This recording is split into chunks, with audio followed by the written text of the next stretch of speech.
Συνεχίζουμε λοιπόν με το μετασχηματισμό Φουριέ.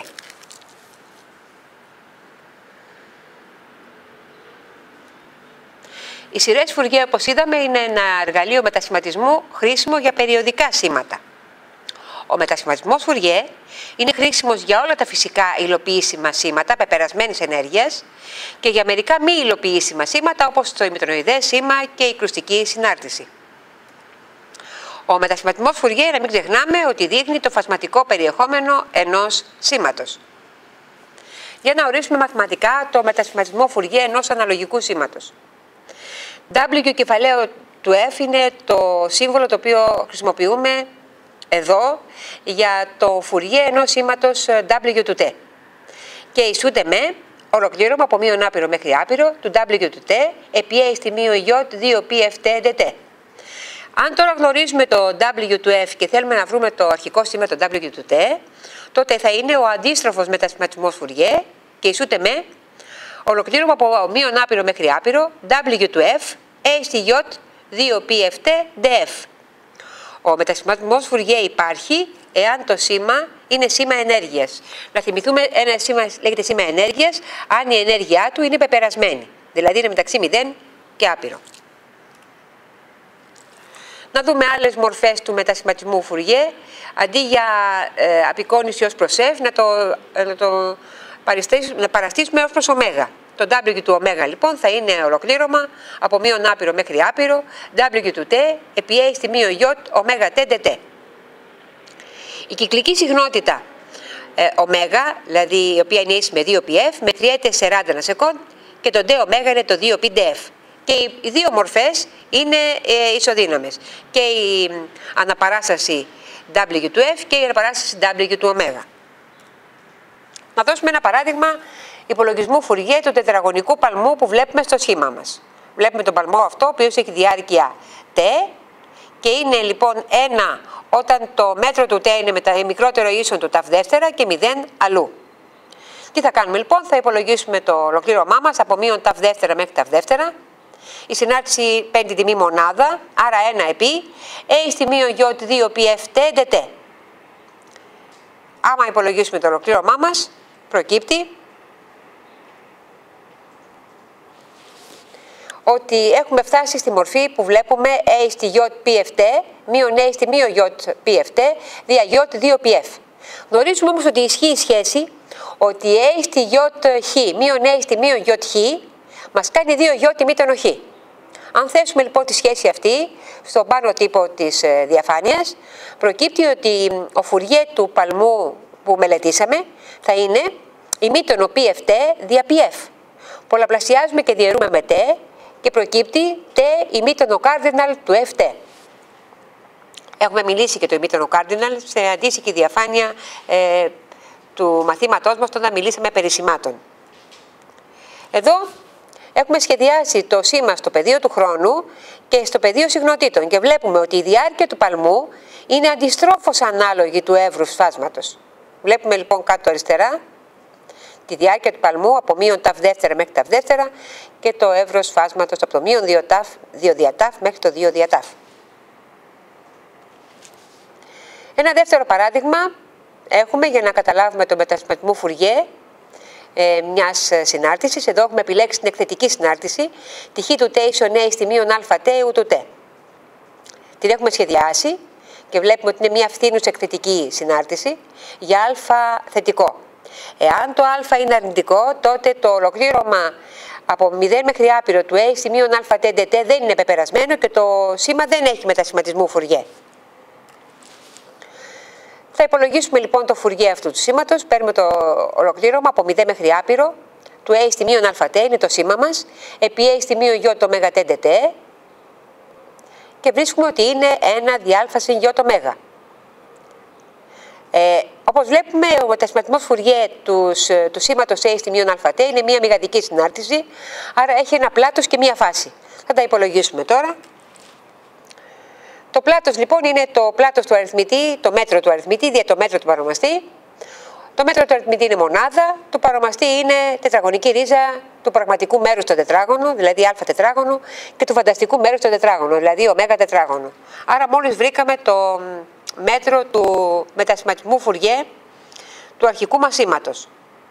Σχεδιάζουμε τώρα το μέτρο συναρτήσεω του ω και βλέπουμε ότι είναι μια άρτια συνάρτηση του ω. Το αντίστοιχο κάνουμε για να υπολογίσουμε τη φάση αυτής του μετασχηματισμού Φουριέ. Βεβαίως θα είναι η φάση του αριθμητή μείον τη φάση του παρονομαστή.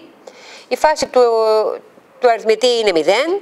Η φάση του παρονομαστή θα είναι τόξο φαπτωμένης φανταστικού μέρους που είναι το ω, διαπραγματικού μέρους που είναι το α, θα είναι μείον τόξο φαπτωμένης ω δι α.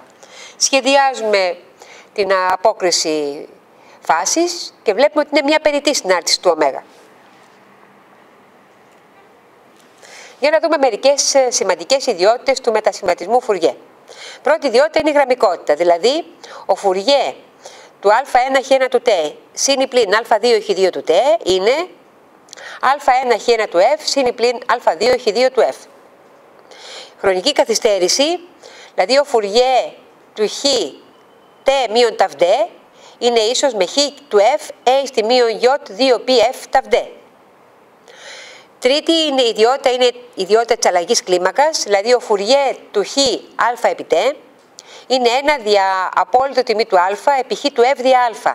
Αυτό σημαίνει ότι μεγάλο α σημαίνει φαρδύτερο φάσμα, δηλαδή στενότερο χρονικά σήμα, ενώ μικρό α το αντίθετο ακριβώς. Άλλη ιδιότητα είναι η ολίσθηση της συχνότητας, δηλαδή ο Φουριέ του χ του τ a στη ι ω0τ είναι χ του ω μείον ω0. Να κάνουμε μια παρατήρηση, όπου βλέπουμε χ μικρό είναι το σήμα στο χρόνο και όπου βλέπουμε χ κεφαλαίο είναι ο μετασχηματισμός Φουριέ αυτού του σήματος, συμβολικά. Επόμενη ιδιότητα η ολίσθηση στο χρόνο, δηλαδή ο Φουριέ του χ του τ μείον ταυ 0 ισούται με a στη μείον ι ω ταυ 0 επί χ του ω. Το θεώρημα του Πάρσεβαλ που λέει ότι η ενέργεια μπορεί να υπολογιστεί είτε στο πεδίο του χρόνου είτε στο πεδίο των συχνοτήτων και συγκεκριμένα η ενέργεια στο πεδίο του χρόνου, όπως γνωστόν, είναι το ολοκλήρωμα για κάθε τ της απόλυτης τιμής του χ του τ στο τετράγωνο dt. Αυτό λοιπόν ισούται, βάσει αυτού του θεωρήματος, με το ολοκλήρωμα της χ του f, της απόλυτης τιμής του χ του f στο τετράγωνο df. Άλλη ιδιότητα είναι η συνέλιξη, δηλαδή ο Φουριέ της συνέλιξης δύο σημάτων στο πεδίο του χρόνου είναι ίσο με το γινόμενο των Φουριέ στο πεδίο της συχνότητας. Ολοκλήρωση, εάν ο Φουριέ του χ του τ είναι χ του f και το ψ του τ είναι το ολοκλήρωμα από μείον άπειρο μέχρι τ, χ του ταυ δε ταυ, τότε το ψ του f είναι χf δια 2jpf συν εν δεύτερο χ0 δελτα f. Παραγώγηση, ο Φουριέ της πρώτης παραγόγου του τ είναι j2pf χ του f και ο Φουριέ του τ χ του τ είναι j δια 2π επί την πρώτη παράγωγο του χ του f ως προς f. Εδώ έχουμε κάποιους πίνακες μετασχηματισμού Φουριέ, δηλαδή από την αριστερή στήλη είναι το σήμα στο πεδίο του χρόνου και από δεξιά είναι το σήμα είναι μετασχηματισμένο κατά Φουριέ. Αυτοί οι τύποι μπορούν να πάρθουν αντίστροφα, δηλαδή να πάμε από το αριστερό, από το πεδίο του χρόνου στο πεδίο Φουριέ και το αντίστροφο. Και εδώ βλέπουμε κάποιους πίνακες ιδιωτήτων μετασχηματισμών Φουριέ.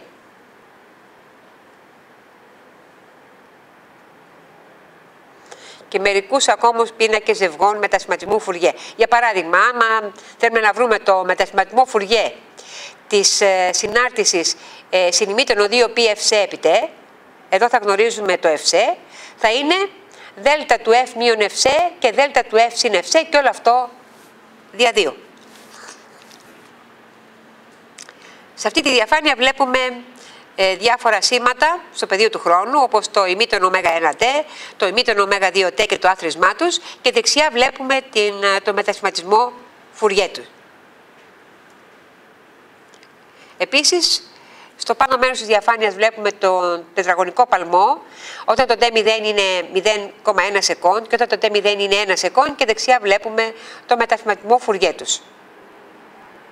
Όταν η συχνότητα βεβαίως θα είναι 10 Hz στην πρώτη περίπτωση και 1 Hz στη δεύτερη περίπτωση. Να δούμε τώρα μερικές ασκήσεις πάνω στο μετασχηματισμό Φουριέ. Στην πρώτη άσκηση ζητείται να βρεθεί ο μετασχηματισμός Φουριέ της μοναδιαίας κρουστικής συνάρτησης. Τι θα κάνουμε? Θα πάρουμε τον τύπο του ολοκληρώματος. Βέβαια γνωρίζουμε πώς ακριβώς συμπεριφέρεται η κρουστική συνάρτηση, οπότε πρόκειται για ένα πολύ εύκολο ολοκλήρωμα και θα αποδείξουμε ότι αυτό το ολοκλήρωμα από μείον άπειρο μέχρι άπειρο της δέλτα του T επί A στη μείον J ωμέγα TDT είναι ίσο με 1. Επομένως βρήκαμε ότι ο Φουριέ της δέλτα του T είναι μονάδα. Ή αλλιώς ο αντίστροφος μετασχηματισμός Φουριέ της μονάδας είναι η κρουστική συνάρτηση, δέλτα του T. Στη δεύτερη περίπτωση ζητείται να βρεθεί ο Φουριέ transform της συνάρτησης πύλης, η οποία την ορίζουμε εδώ 0 όταν η απόλυτη τιμή του T είναι μικρότερη του ταφ δεύτερα, εν δεύτερο όταν η απόλυτη τιμή του T είναι ταφ δεύτερα και 1 όταν η απόλυτη τιμή του T είναι πιο μεγάλη του ταφ δεύτερα. Εδώ πρέπει να εξασκήσουμε πάλι τις γνώσεις μας στα ολοκληρώματα, να υπολογίσουμε λοιπόν αυτό το ορισμένο ολοκλήρωμα και άμα κάνουμε τις πράξεις θα βρούμε ότι ο Φουριέ αυτής της συνάρτησης πύλης είναι ταφ ημίτον ωμέγα ταφ δεύτερα δια ωμέγα ταφ δεύτερα. Είναι λοιπόν ταφ ημίτον ο cardinal ωμέγα ταφ δεύτερα. Το έχουμε ξαναυπολογίσει αυτό στο θεωρητικό μέρος αυτής της παρουσίασης. Σαν τρίτο υποερώτημα, να βρεθεί ο αντίστροφος μετασχηματισμός Φουριέ της συνάρτησης δέλτα ωμέγα μείον ωμέγα 0. Εδώ παίρνουμε τον τύπο του αντίστροφου μετασχηματισμού Φουριέ. Γνωρίζουμε πώς συμπεριφέρεται η συνάρτηση δέλτα ωμέγα μείον ωμέγα 0, η οποία είναι ένας άσος όταν το ωμέγα ίσο με ωμέγα 0 και 0 αλλού και βρίσκουμε ότι ο αντίστροφος μετασχηματισμός Φουριέ είναι 1 δια 2 π A στη J ωμέγα 0 T. Εδώ επίσης ζητείται να βρεθεί ο Φουριέ transform του συνημιτώνου ωμέγα 0 T. Τι κάνουμε? Παίρνουμε το ολοκλήρωμα που δίνει το Φουριέ transform, αναπτύσσουμε το συνημίτωνο στη μορφή συνημίτωνο φ, στη μορφή A στη J φ συν A στη μείον J φ δεύτερα, το σπάμε σε άθροισμα δύο ολοκληρωμάτων και υπολογίζουμε το κάθε ένα ξεχωριστά. Μπορούμε να το πάρουμε και έτοιμο αυτό από τους τύπους που δίνουν τους Φουριέ μετασχηματισμούς και βρίσκουμε ότι ο Φουριέ του συνημιτώνου ωμέγα 0 T είναι εν δεύτερο δέλτα ωμέγα μείον ωμέγα 0 συν δέλτα ωμέγα συν ωμέγα 0. Στη δεύτερη άσκηση ζητείται να βρεθεί και σχεδιαστεί ο Φουριέ transform της συνάρτησης του σχήματος. Αν δούμε τη συνάρτησή μας βλέπουμε ότι αυτή ισούται με μείον 1 αν το T είναι μεταξύ πλην εν δεύτερα και 0 και με 1 αν το T είναι μεταξύ 0 και εν δεύτερα. Είναι μία μη περιοδική συνάρτηση. Τι κάνουμε λοιπόν? Παίρνουμε τον τύπο που δίνει το μετασχηματισμό Φουριέ, τον αναπτύσσουμε σε δύο αθροίσματα, το ένα για την περιοχή μείον 0,5 μέχρι 0, όπου η τιμή παίρνει τη συνάρτηση μείον 1, και το άλλο από το 0 μέχρι 0,5, όπου παίρνει τη συνάρτηση συν 1, και αναπτύσσουμε τα δύο αυτά ορισμένα ολοκληρώματα. Και βρίσκουμε ότι ο Φουριέ λοιπόν του σήματος που ζητάμε ισούται με ρίζα 2 δια π, επί J δια ωμέγα, και όλο αυτό επί 1 μείον συνημίτωνο ωμέγα δεύτερα. Και εδώ μπορούμε βεβαίως για διάφορες τιμές του ωμέγα να σχεδιάσουμε τον μετασχηματισμό Φουριέ. Να δούμε μια τρίτη άσκηση. Ζητείται να υπολογιστεί ο μετασχηματισμός Φουριέ του γινωμένου συνημίτωνο α επί 3t μείον 5 επί συνημίτωνο bt, όταν το α και b είναι θετικά. Και επίσης ζητείται να υπολογιστεί ο Φουριέ transform της συνέλιξης των δύο παραπάνω συναρτήσεων. Για να δούμε λοιπόν πώς υπολογίζουμε το Φουριέ του γινωμένου καταρχάς. Το ψ του t λοιπόν είναι συνημίτωνο α επί 3t μείον 5 επί συνημίτωνο bt. Το γράφουμε αυτό το γινόμενο συνημιτώνων σαν άθροισμα συνημιτώνων. Όπως γνωρίζουμε, cos α, cos β είναι εν δεύτερο συνημίτωνο α και β επί συνημίτωνο α μείον β. Το κάνουμε αυτό. Οπότε έχουμε να υπολογίσουμε το μετασχηματισμό Φουριέ δύο διαφορετικών συνημιτώνων. Θέτουμε σαν ευσέ, καταρχάς τον πρώτο μετασχηματισμό Φουριέ, 3α και b δια 2π. Και έχουμε να υπολογίσουμε το Φουριέ του συνημιτώνου 2π ευσέ μείον 5α. 2π ευσέ t μείον 5α.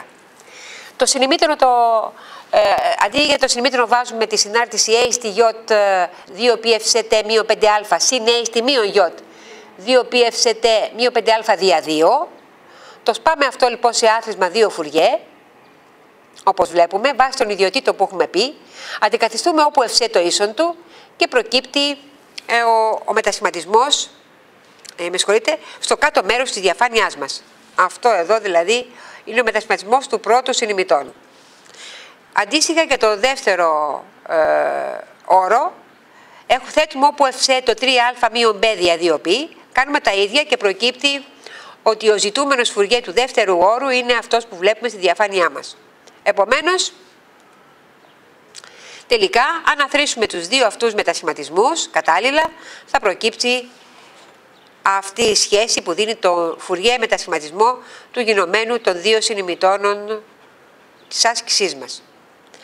Για τη συνέλεξη είναι πιο εύκολα τα πράγματα, γιατί γνωρίζουμε την ιδιότητα ότι ο Φουριέ transform της συνέλεξης δύο συναρτήσεων είναι ο Φουριέ της μίας επί το Φουριέ της άλλης. Να δούμε πώς το λύνουμε αυτό. Παίρνουμε το πρώτο συνημίτωνο, το συνημίτωνο α επί 3t-5. Βγάζουμε το 3 κοινό παράγοντα και θα είναι συνημίτωνο 3α επί t-5 τρίτα και πολλαπλασιάζουμε και διαιρούμε με το 2π. Αυτό το ονομάζουμε χ του t-5 τρίτα. Δηλαδή ποιο είναι το χ του t για μας? Το συνημίτωνο 2π επί 3αβt δια 2π. Αφού το χ του t είναι το παραπάνω συνημίτωνο, ο Φουριέ του βάσει των τύπων του μετασχηματισμού θα είναι εν δεύτερο επί την δέλτα του f μείον 3α δια 2π συν δέλτα του f συν 3α δια 2π. Και αν πάρουμε την ιδιότητα της χρονικής μετάθεσης, ο Φουριέ του χ του t μείον 5 τρίτα προκύπτει ότι είναι αυτό που δείχνει σχέση στο κάτω μέρος της διαφάνειάς μας. Αν τώρα πάρουμε το συνημίτωνο bt, εδώ το γράφουμε, το έχουμε γράψει ξανά πολλαπλασιάζοντας και διαιρώντας με το 2π. Παίρνοντας λοιπόν την αντίστοιχη ιδιότητα, προκύπτει ότι αυτός ο Φουριέ είναι εν δεύτερο επί δέλτα f μείον b δια 2π συν δέλτα f συν b δια 2π. Και αν πολλαπλασιάσουμε τους Φουριέ, τους δύο που βρήκαμε, βάσει της ιδιότητας του γινωμένου της συνέλεξης, προκύπτει ο ζητούμενος μετασχηματισμός Φουριέ. Εδώ ακολουθούμε μερικές ασκήσεις για δικιά σας εξάσκηση. Να δούμε την πρώτη άσκηση. Ζητούνται να υπολογιστούν οι μετασχηματισμοί Φουριέ για τα παρακάτω σήματα. Το χ του t είναι 1 δι 1 συν t τετράγωνο. Το χ του t είναι κάποιος συνδυασμός συναρτήσεων πύλης, το p του t μείον 3 και p του t συν 3. Και την τρίτη περίπτωση είναι το t επί ημίτονο cardinal του t. Στη δεύτερη άσκηση ζητείτε να υπολογιστούν οι μετασχηματισμοί Φουριέ για τα παρακάτω σήματα. Εδώ πρέπει βεβαίως να δώσετε την μαθηματική φόρμουλα των σημάτων αυτών προκειμένου να χρησιμοποιήσετε τα ολοκληρώματα Φουριέ. Στην τρίτη άσκηση δίνετε το σήμα χ του t ίσον α χ συνημίτωνο 2π ευχ t και ζητείτε ο μετασχηματισμός Φουριέ του και επίσης το σήμα ψ του t ίσον το γινόμενο του παραπάνω σήματος με το z του t όταν το αχ είναι 1, το f του χ ίσον 5 και το z του t είναι 4 συνημίτωνο 6 π t και 8 συνημίτωνο τετράγωνο 8 π t. Επίσης ζητείτε να σχεδιαστεί το αμφίπλευρο και το μονόπλευρο φάσμα του ψ του t. Εδώ δίνεται μία υπόδειξη για το α ερώτημα, αυτό να λυθεί με τη θεωρία μετατόπισης φάσματος και θεωρώντας ότι ισχύει το ολοκλήρωμα από μείον άπειρο μέχρι άπειρο του 1 επί a στη μείον ι 2 π f t t ισούται με το δέλτα του f. Ευχαριστούμε πολύ.